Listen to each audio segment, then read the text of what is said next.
Okay, we're going to do this today. One of my favorite subjects is what teachers can do, because teachers can do so much. And well, this was the homework from last time. I'll be happy at the end if anybody would like to comment on it if they did it. Do you remember the homework was to consider 2 exposure schedules for case studies? So if anybody did it and would like to share at the end, be happy to hear from you. So let's go to the beginning here, to the first slide. This is going to be about what teachers can do, and teachers can do so much. So teachers are there where the difficulty usually is most, is the strongest. Oh, I'm sorry, I'm going to have to stop share a sec. I always forget to do this to enable sound. Sorry about this. There we go. Okay. When will I learn? When will I learn to do it in time? So teachers are usually, or kindergarten teachers, and when you're talking about adults, you can also be talking about people, bosses, colleagues, or university teachers. What we're trying to do is to include as many people as possible to be able to help the person overcome selective mutism in their real life. So typically we're talking about teachers or kindergarten teachers when we're usually talking about age 3 to 18, let's say. And then we've got this triumvirate, which is parents, teacher, therapist. And as I said previously in the last session, and I'd really be happy to get your questions later about the therapy, because I feel that was a little bit unclear. You don't always have parents, and you don't always have a teacher, and you don't always have a therapist. So what I'm saying is you can take this as a kind of basket of resources, and you use what is relevant and what is doable for you.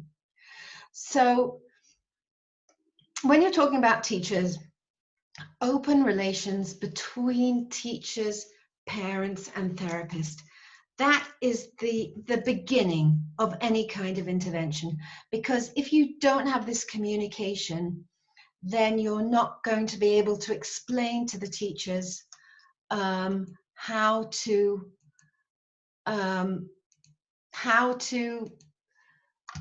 they can help, how to enable you to help, how to be in touch with the parents and have an exchange of information. And I know this is so obvious, but I still stress it because it isn't obvious in the situations that I meet, where there's often this abyss between teachers and parents, and there's perhaps a mutual, in the worst cases, there's a mutual accusation of who is at fault, perhaps. That's in the worst case. And in many cases, there's no mutual accusation, mutual blame, but there can just be a lack of communication. And the child or the teen are going to fall between the cracks when that happens. So open relations, and that is not a simple thing. That is not an easy thing. It requires work. And one of the first things that I do, and now that we're kind of post-corona here, I'm spending a lot of time on meetings between parents and teachers and me. And this can be done on Zoom. I did it often on Zoom before corona. Now it's more acceptable, so in a way it's easier to set up. And that often enables this kind of connection when you can say, okay, I'll meet you tonight. We'll all be in our home, in our pajamas, and we can still have this conversation. So again, I'm going to stress that therapeutic sessions can be held by the teacher the parents, or the therapists, or all three. And that is the ideal situation, where instead of having just the therapist or just the parent or just the teacher, you've got all three, and that is really, really empowering. So today we're going to talk about teachers as therapists, and this is not an exaggeration. I've seen so many amazing teachers who have been the key to helping the child. And I know that this varies between country to country. It certainly varies between teacher to teacher, but very often when teachers understand that they can be so helpful, and it's often with a minimal amount of work, then they are often encouraged. And I'm sorry, I keep trying to let people join, so let's hope that this will end soon. That's taking away a little bit my focus. Let's hope this will work now. So, as a therapist, or as the case manager, or as a parent, a lot of effort has to be put into motivating the teachers for them to see that they are, very often teachers will see themselves as vital in helping the children gain reading, writing, academic skills. But truly, and I think everybody would appreciate this, the mental health is so much more important, and everything sits on mental health. And to enable teachers to understand that they can be so significant in helping the mental health of the child, then that is something that is very, very valuable.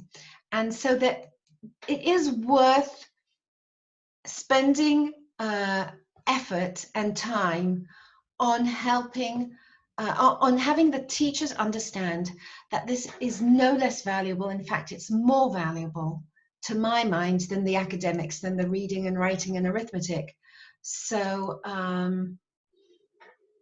so that is something that, not just say, okay, take it or leave it. We're gonna try. We're going to have a go with the teacher, see if the teacher's going to help. But no, really try and work on the teacher's motivation, and the teacher as seeing herself or himself as a therapeutic agent of change. And sometimes I know from pretty much early on that this is not going to work, that this is just not going to help, and nothing can be done about it. And a teacher is not a partner. But sometimes teachers do understand gradually that they can be therapeutic agents of change. So what are we going to look at today? We're going to look at all different things that a teacher can do, and we're going to build a couple of interventions. So one thing that the teachers can do is lower the child's anxiety level in school and kindergarten. And very often this is not something that's terribly difficult to do. Perhaps not make them feel comfortable like they feel at home, but to lower their anxiety level. Another thing that can be done is facilitating social interaction with other children. When the child goes in to school and they perhaps do not interact with other kids, or interact only with specific kids, the teacher is there to help them gently expand their social circle. And we're going to talk about ways of doing it. Teachers can help kids build independence, assertiveness, and self-esteem in school. Teachers can blur the distinction between home and school functioning. And then you have what teachers can do at transitions, how they can do home visits, perhaps even before the school year begins. And hopefully this summer I'm going to be working really hard on having workshops for teachers and parents to think how to leverage these transitions, these times when the child is in the summer holiday and is about to go into first grade, or about to go into a new class or a new kindergarten, and how to leverage that to start off in a stronger position. And I'm so helpful that is going to happen now with the big break that children are having, that they'll come back stronger. Slotting in with a three-pronged intervention of the therapist, parents, and teachers, and facilitating progress on all these three fronts. So this is what teachers can do in a nutshell, and we're going to look into a few of those a bit more in depth.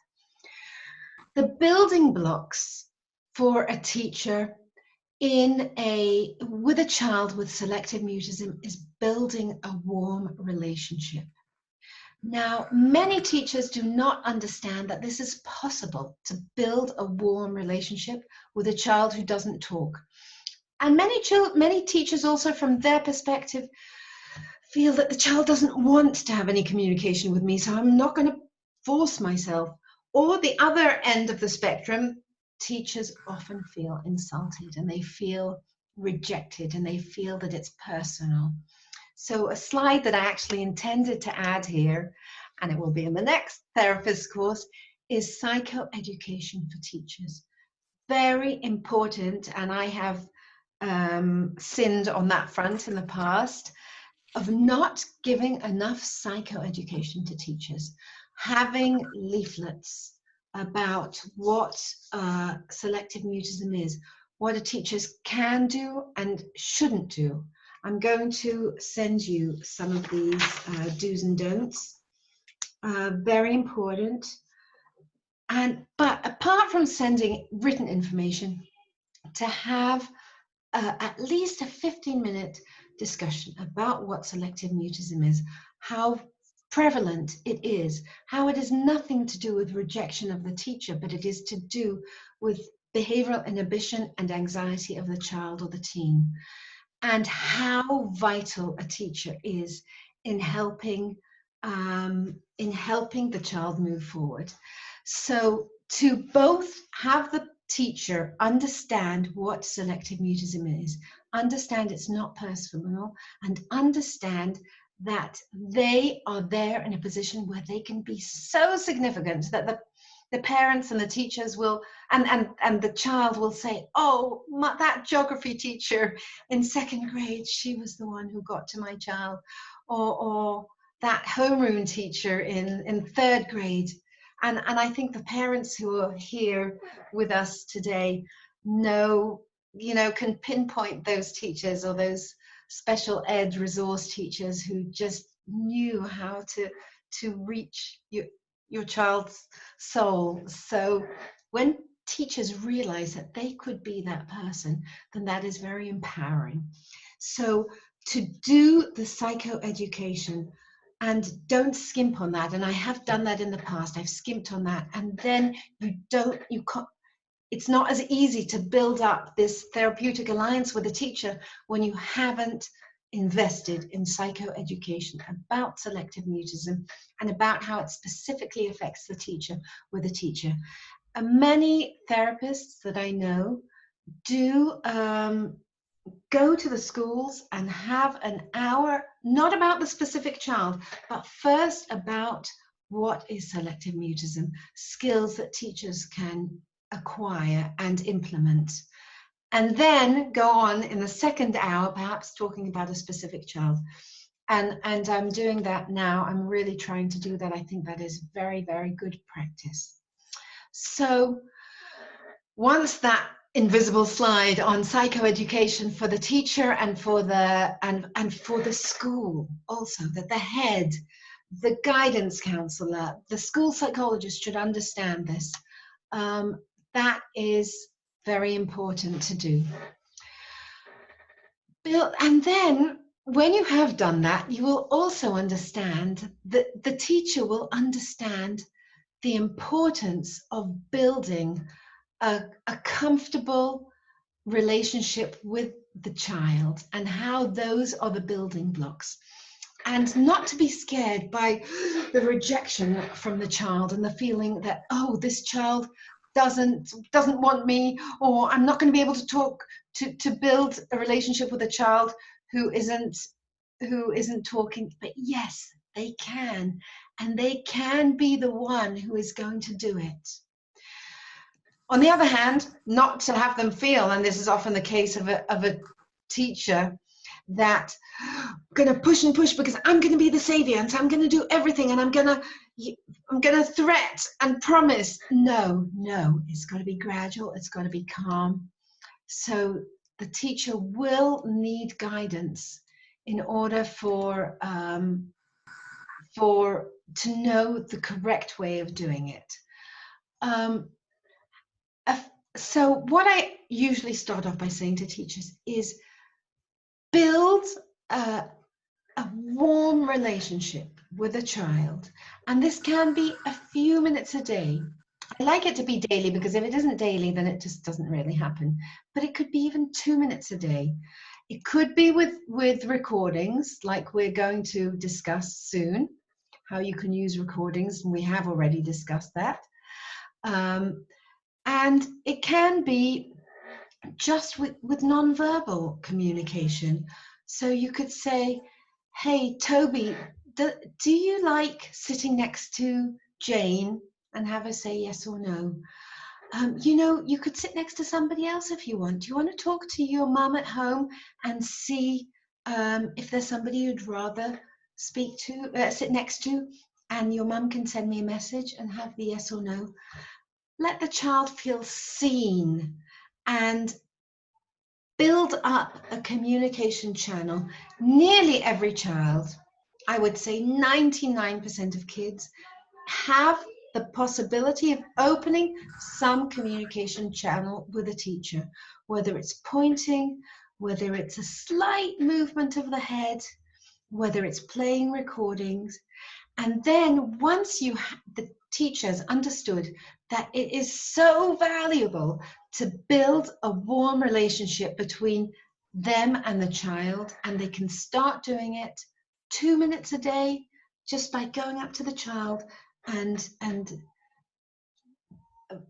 asking questions with a yes or no, with a pointing, or perhaps showing a picture of different activities and say, point to me, which activity would you like to do today in recess? So that can be a breath of fresh air for a child with selective mutism.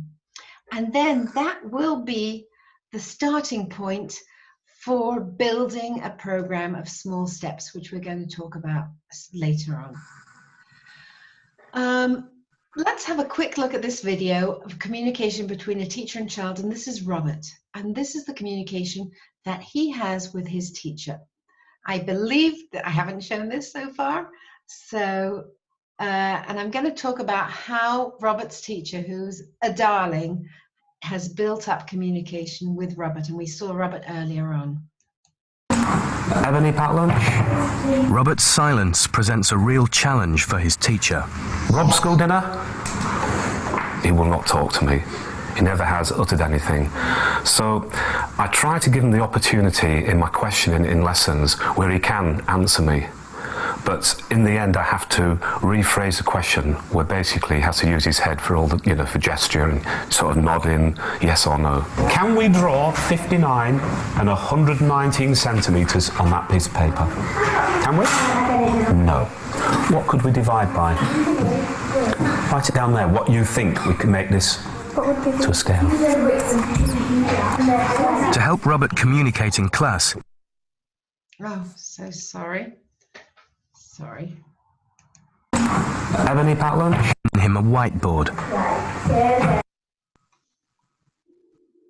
I'm not all that keen in some ways using the whiteboard because there seems to be that pause and the whole of the class are sort of waiting. Is Rob going to write the answer down? Where do you think they've gone, Rob? Any idea? Write down where you think they might be.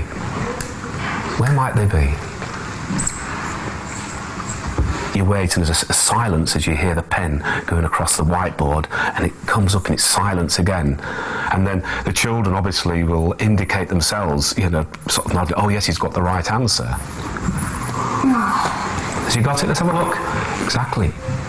Let's find out what happened. Have you ever heard him speak? Never. Not a word.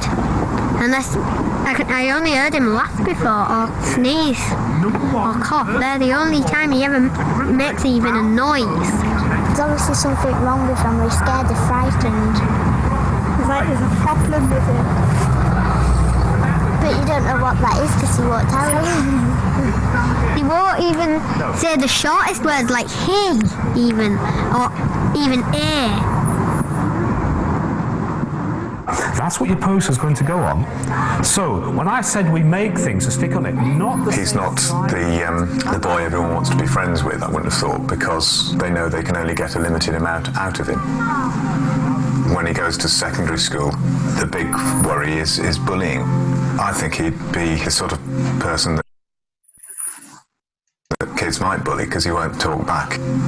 You know, as a parent, you obviously you want your kids to live a fulfilled life. That's really the worry, that he won't find a partner, he won't find sort of happiness, really. The worst nightmare would be major mental health problems, leading to something awful happening.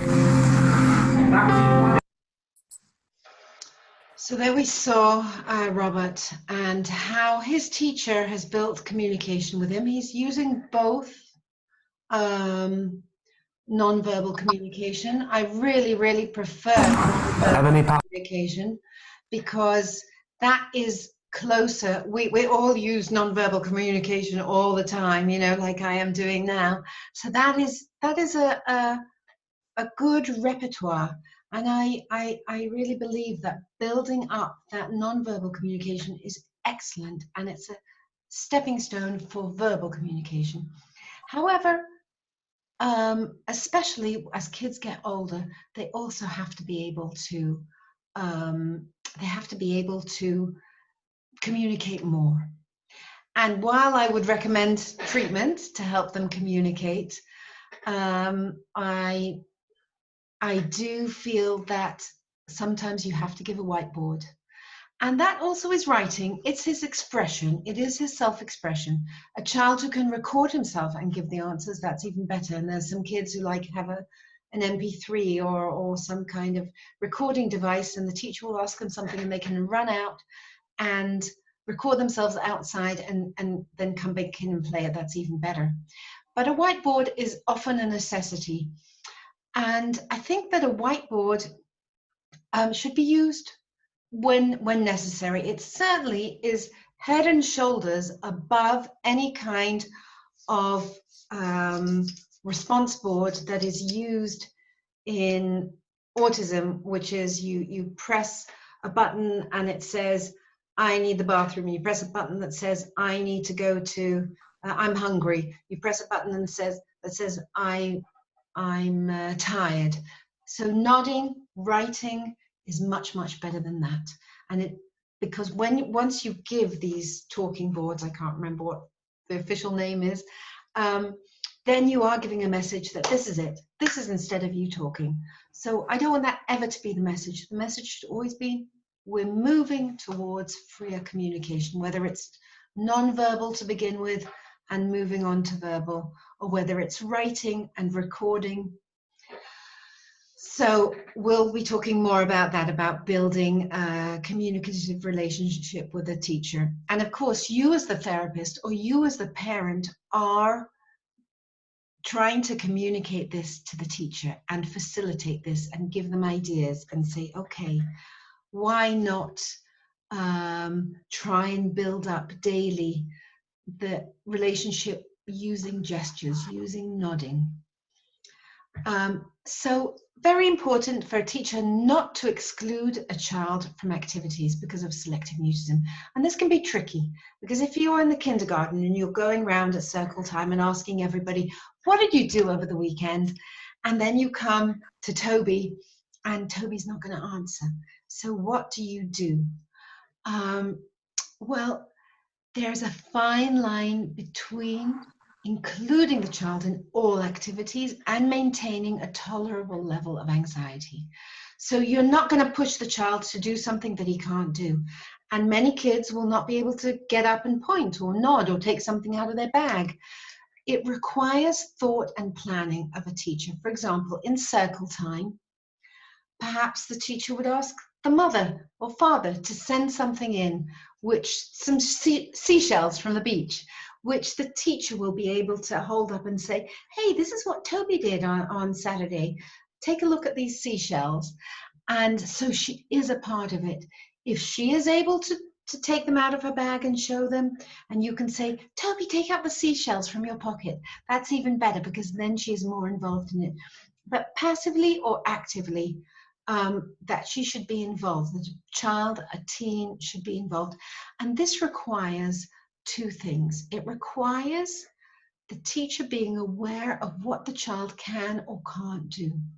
And for that needs to be thinking about the child. Can the child take something out of her pocket? Because if she can't, and it's absolutely not something worth trying, then why put her into that spot where you're asking her to take something out of her pocket and she can't. And so then maybe I need to take them out of the pocket and show them, and she can be passive, but she's still included. She isn't invisible. So that's one thing, that the child, she needs to be aware of what the child can and can't do, and what the child potentially can do. You know, is she close to it? Maybe it is worth a try. But the second thing that's important is planning. Not to think on the spot, okay, how am I going to include Toby? I haven't asked her to bring anything from home. It requires thought and planning. And this is also where a therapist and a parent can be helpful. And I know you know who you are. There are some people here who have just kind of implanted ideas in their child's teachers, which are either taken up or not, but that can be helpful in including the child, because the parent understands where the child is and is willing to go that extra mile of really thinking of how to help the child be involved. So some situations need to be adapted for the child without limiting his progress in overcoming selective mutism. So don't overkill. Never ask the child for a reaction, because you want to be taking those small steps towards speech. I just have to say one thing, show off a little bit. I had a meeting yesterday. I don't know if Sivan is here. I think she's not, but anyway, she'll hear in the recording.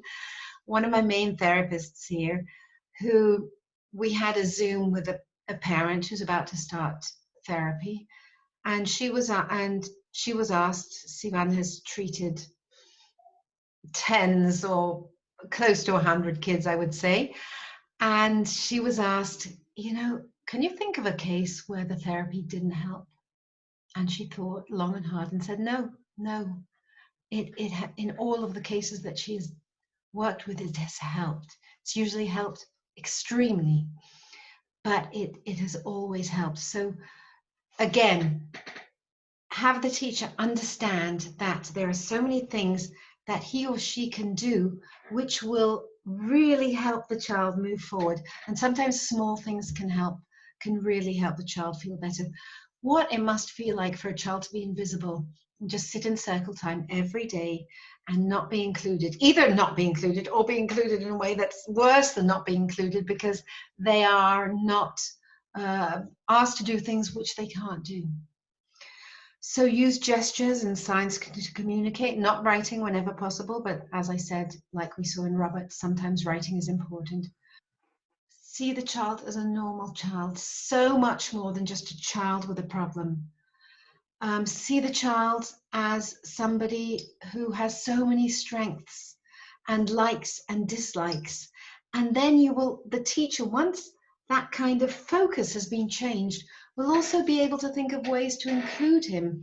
A child who plays a musical instrument, who is good at drawing, who could decorate the class, who is thoughtful, who doesn't disturb. So many things that a child can be made to feel good about. Again, many kids with selective mutism, because it's social anxiety, don't want to be all the spotlight in the class to be placed on them. Do it in a gentle, appropriate way, but make sure that the child is seen. Explanations to the rest of the kids. We saw in that last video that these children said, oh, he must have a problem must be scared of something. So depending on how much it has become the talk of the class, often the kids have to be given some kind of explanation. With older kids, I like to do, or to help the teacher understand how to do herself or himself, a session with the whole class, perhaps with the child with selective mutism not there, talking about fears. What are your fears? Everybody has fears. You're scared of dogs. You're scared of tests, and what it does to you and how it can make you freeze sometimes, and how fear is an important emotion and it just needs to be regulated, as we spoke about that before. And we're going to talk about that more when we come to the CBT for older kids. And then say, oh yeah, and Toby, you know, she has a fear of talking, and otherwise she's a totally normal kid and she talks wonderfully at home and she talks to a number of kids, and soon she's going to talk to everybody. And also to perhaps help the children understand what they can or can't do in order to help Toby or the child. Normalization, to understand that this happens to kids, they're going to get over it, they're going to move forward, and how perhaps they certainly shouldn't be teased, shouldn't be penalized, and should be included socially. So see the strengths and the difficulties of the child or teen, and make the child feel that their strengths are seen. Lowering the child's anxiety in school, often that can be done so simply. I mentioned this before, but often where the child should sit, often the child with selective mutism is the one to sit between the two most obnoxious children, because she or he is the only one who isn't going to complain and say, no, I'm not going to sit there. Make sure they sit next to somebody who is nice and kind and is not going to bother them. Make sure, and this I have across the board, I have a 16-year-old who's coming later on, who was terrified of school because a certain science teacher always forced her to speak, and sometimes she did. Sometimes she did say a word, but the price she paid was being in a panic mode for the whole of school, because maybe that science teacher would come in and would then say, will you come up to the board and you say what the answer is. So often when a teacher goes up to a child and says, I understand it's difficult for you to talk. I'm not going to ask you to talk in the near future. We're going to work with you. We're going to help you move forward, but I am not going to ask you to talk until you're ready. And I'm certainly not going to ask you to talk before the whole class.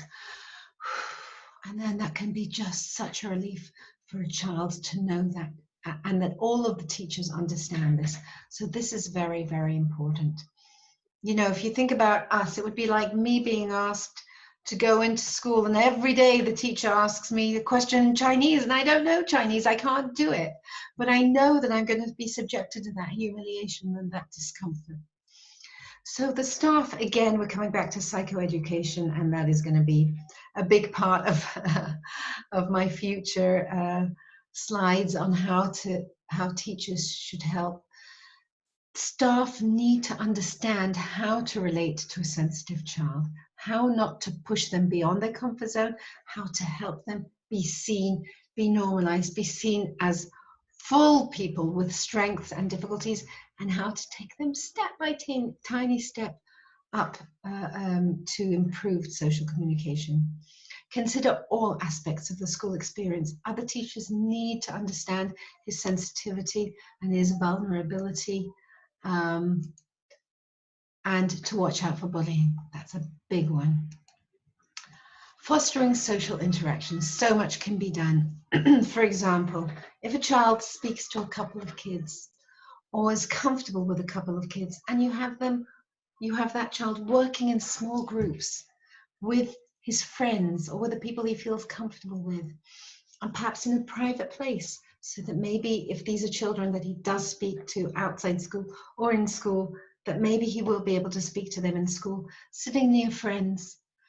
That is a big one.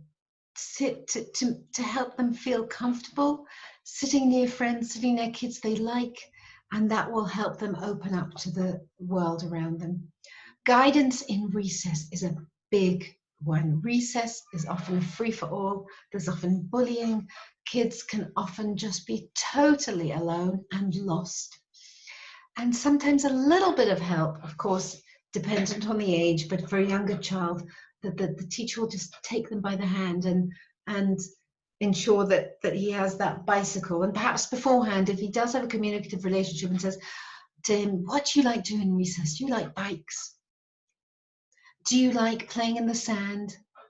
Would you rather just have some papers and pens and you can draw?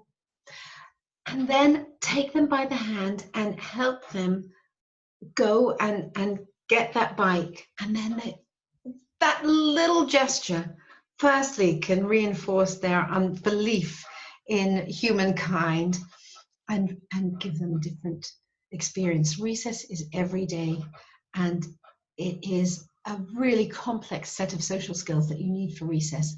So work out, what is the child doing in recess? So many times I'll go into a school and talk to the teachers, and I'll say, how is this child in recess? Nobody has the faintest idea. You know, they've gone off to have their coffee break, and so many times the child is frozen and alone, and a tiny bit of help, a tiny bit of facilitation can help that child move forward.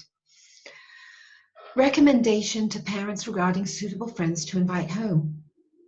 As we're going to talk about next time, but we've already mentioned, next time we're going to talk about parents, what parents can do. Having friends who seem like a good match for the child come home, and at home perhaps build up a social relationship. And if they don't build that, if they're not talking, perhaps they'll talk to mum in the presence of the child. And even if they won't, even if they're totally silent, the parent can take their phone and perhaps play something of, you know, when they were in the park, and the child's voice can be heard. And we're going to talk about how parents can do that next time. But even if they don't talk, even if their voice isn't heard, but they sit on the floor and play with Magna-Tiles and build something, or draw a picture, or play an interactive video game, and they feel closer to this child, that is wonderful, and that perhaps will relate to their school experience. Special projects and presentations with suitable friends. There are projects, three uses of projects.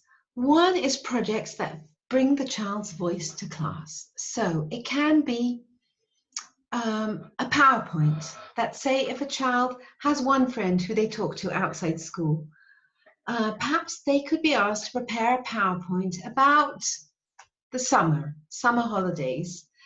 And in that PowerPoint, there could be lots of special effects and pictures, and the child could, together with a friend or together with two friends, could say, the number of years of sun, the number of days of sun, of hot weather in Brazil, if they're in Brazil, is such and such. And then you have a picture of the sun. And then you can have, the friend narrates the next slide on the PowerPoint, and the second friend narrates the third slide on the PowerPoint. Of course, you have to think how to do it with each child, depending on with whom they talk and how comfortable they would be doing that. But very often that is exposure. They can prepare that PowerPoint at home with their mum, with their dad, with maybe one friend who they do talk to at home, or with a sibling, and then that can be played in school. And that is a project that brings the child's voice to the class. And then those kids who say, I never heard him speak, never heard a word, they've heard him speak. So this is very effective. It's very empowering. Quizzes, I often do it with quizzes. That there are such great apps like the iMovie, and on Windows there's a similar app, that they can make quizzes, interactive quizzes for kids, where the child's voice is heard. So the child and perhaps one other friend has recorded the question, but you don't see them, you just see the question and perhaps some kind of moving image And that means that for the child, they have been heard, and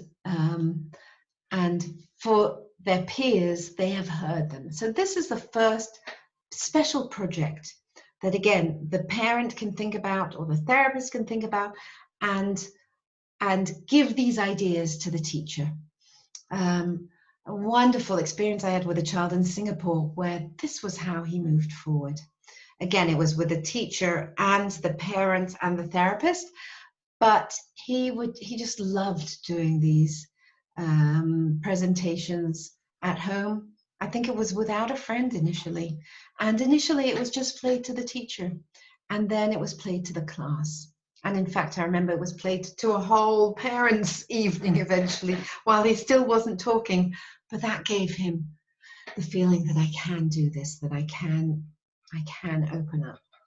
Then there are projects to heighten social interaction, making a newspaper, being responsible for something, being responsible for marking who's in the class and who's not in the class, for fixing the weather bulletin board, to do it with somebody else, you know, perhaps pair him with another kid so that he and another child have to plan, perhaps, have to implement.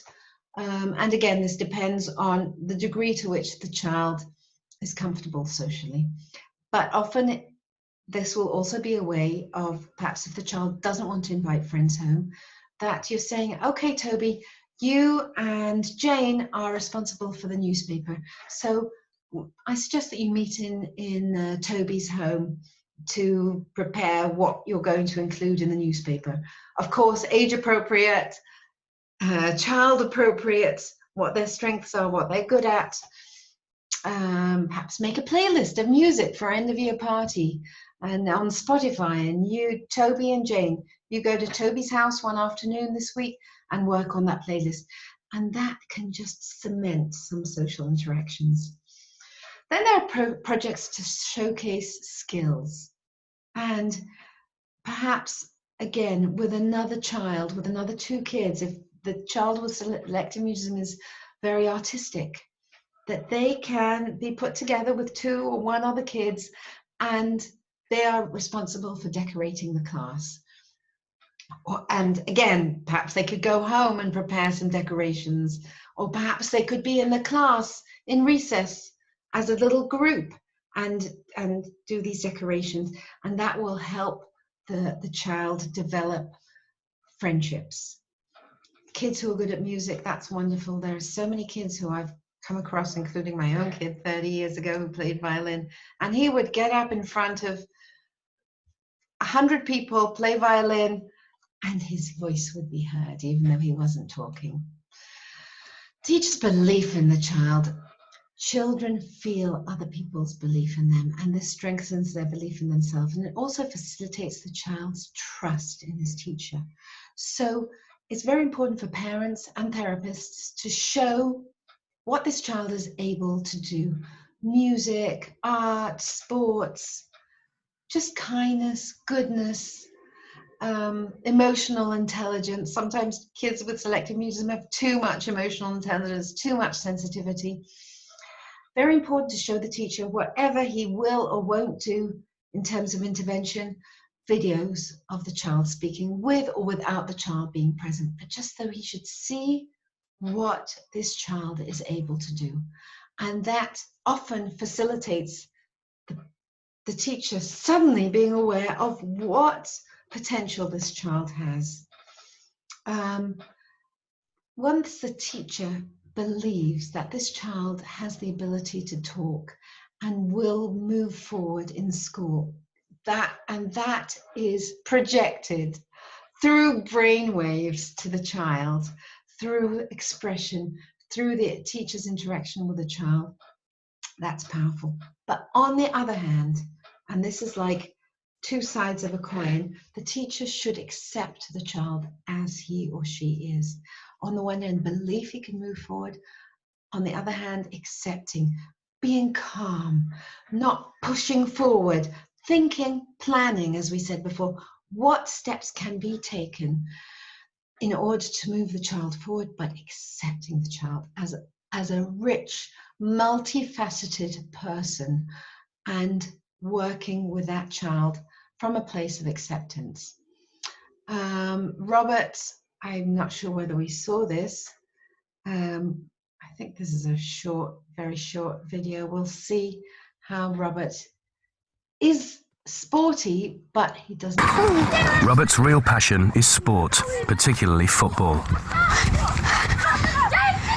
But even on the pitch, he doesn't make a sound. Because we're not associated with school, Robert is able to speak to us. But as soon as he starts to talk about his problem, he becomes anxious. It's fun. I don't feel sad or anything. Is it difficult talking about it? Poor kid, he's being asked to explain why he can't talk, and he doesn't know why. But he is, on the one hand, he's pretty frozen. We saw him before, but on the football pitch, he is a star, even though he's not saying a word. And you can think about that in other areas. Kids who are very good academically, kids who are musical, kids who are creative. Look for those abilities, and it doesn't have to be exceptional ability either, but to see strengths in a child. Robert's Avoid repeated failures. This is a huge thing for teachers or kindergarten teachers. Don't request from the child responses he's not capable of giving. Don't demand speech when he can't talk, or pointing if he can barely nod his head. So don't put him into a position where again and again, like this science teacher, you ask a child to do something that he cannot do. That is soul destroying. That is the opposite of empowering. So again, this requires knowing where the child is, what he is capable of doing, where he is close to moving the top of his comfort zone, and planning. It requires planning, because otherwise, often kindergarten teachers, I've come across this so many times, will say, every day I say to June, I say to her, say hello to me and you'll get a candy. And that is causing repeated failures. It isn't empowering. It's starting off the day with a feeling of failure. So recordings, we've talked about recordings. We will talk more about recording.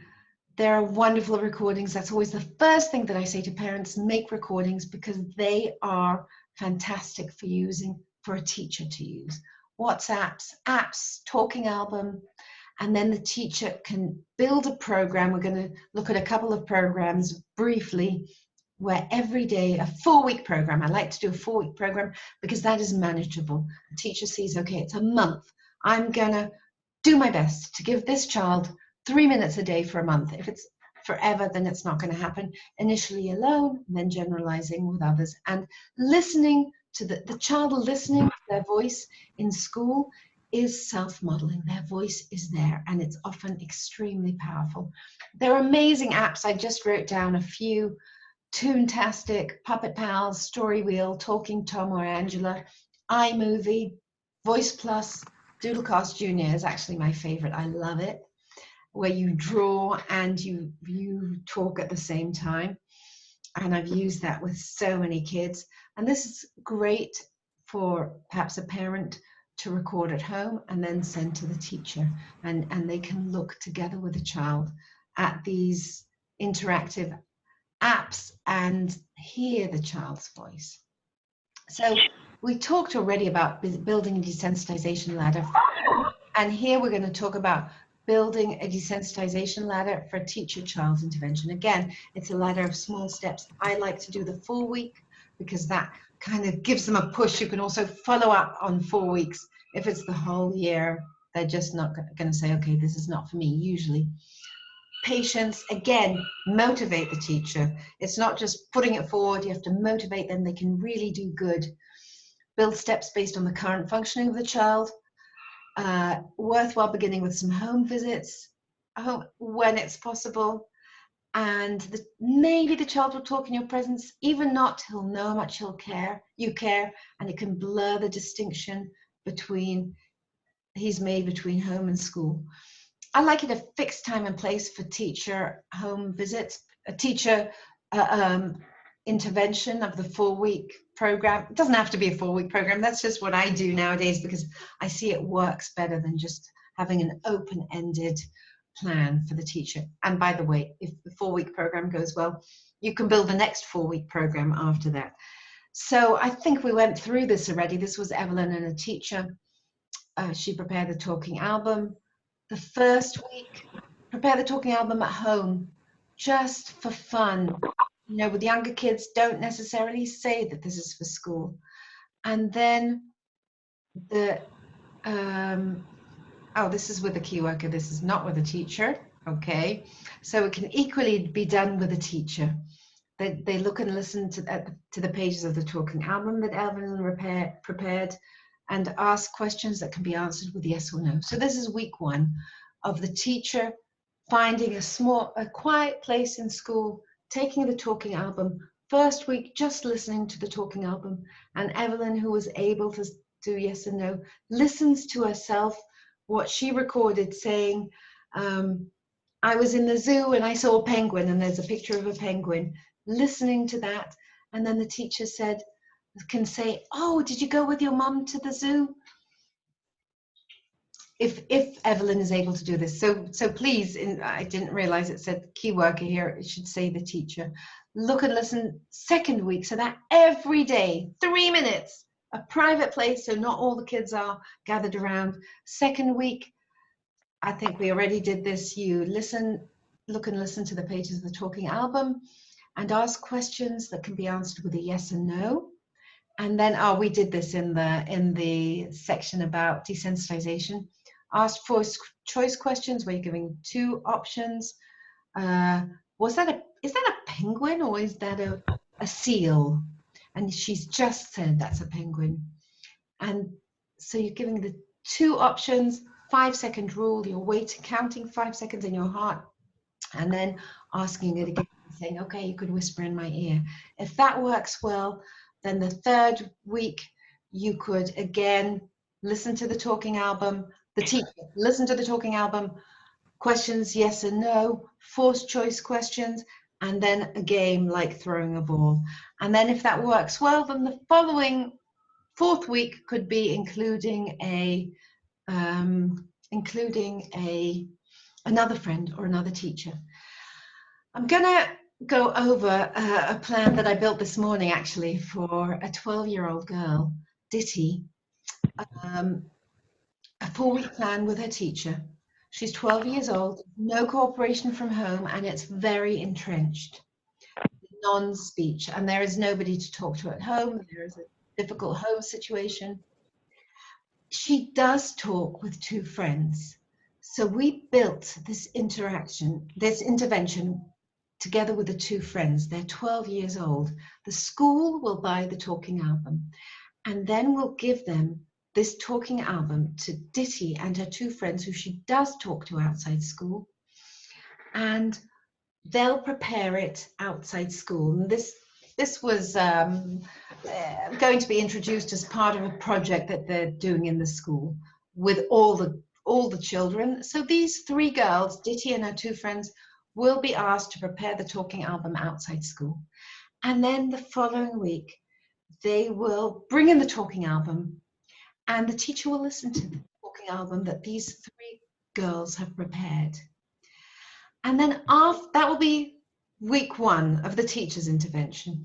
Week 2 will be listening to the talking album and then giving some activity for these 3 girls to do in a private place, and the teacher goes out of the room. So they will hopefully be talking in the room, and the teacher will be out of the room. Then the following week, the teacher will open the door, again, talking album, an activity for these 3 friends, Ditty and the 2 friends who she does talk to, and the teacher will come closer. And then the 4th week, the talking album, Ditty and her 2 friends doing some activity, the teacher coming in, hearing, and then joining. It sounds artificial, and of course we're not sure that this is going to work, but it works with many kids. And if exactly this doesn't work, then it can be adjusted. And this is the last one that I'm going to do now, which is Jenny, who's a 14-year-old. And this was a couple of months ago.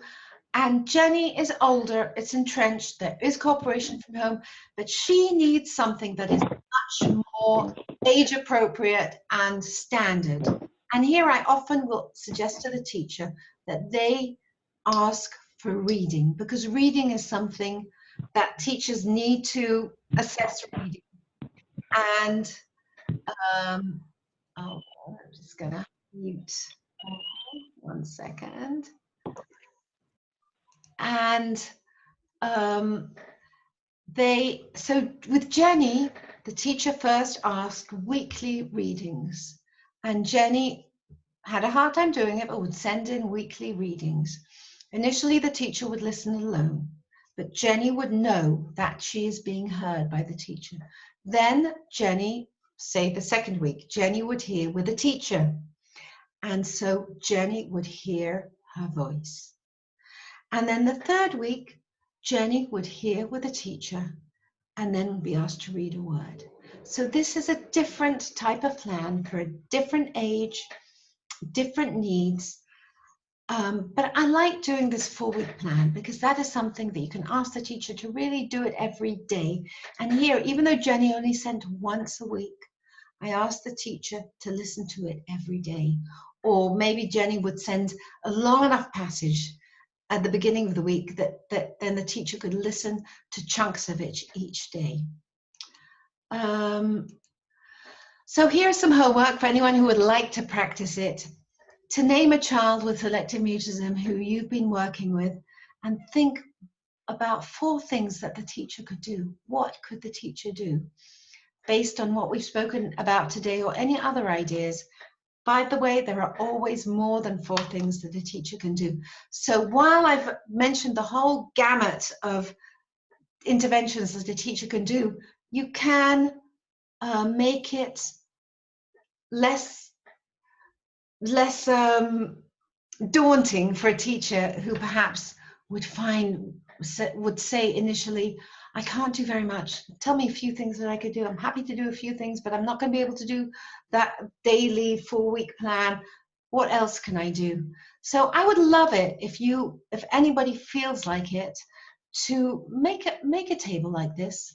I think I'm going to send you this table as a Word document. And anybody who would like to fill it out and send it to me, I'd really be happy to have a look at it, or to go over it next week. And I'm just reminding you what the homework was last week, which was the skills training of building 2 exposure schedules for Rona, first within the school session with a therapist and child, and then as an overall plan for school sessions. If you have done it and you'd like to share, please feel free now.